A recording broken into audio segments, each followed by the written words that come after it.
el boi més gran que tenim ara. Somos de l'Espai Solidari, de Sant Madí.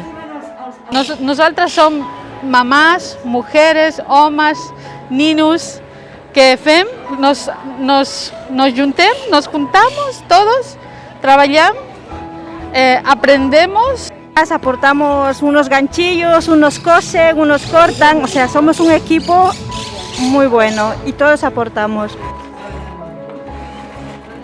Fem bolsas, fem pitets, fem traps de cuina, uno corta, el otro cose, el otro plancha. Y eso es todo lo que te vas a encontrar, y también muchos niños.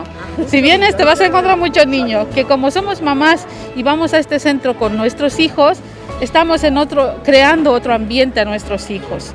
El SPAI ayuda a la gente en el banco de alimentos, yo vengo a ayudar al banco de alimentos, a dar a la gente. Igual aprendo el catalán en el SPAI. Com que moltíssima de la gent que ve doncs, té una feina precària o poqueta feina, llavors ells mateixos van demanar de poder fer treballs manuals que poguessin vendre per ajudar a la seva economia. Llavors, el grup Solidaritat de Sant Madí aporta els materials i ells aporten tota la feina.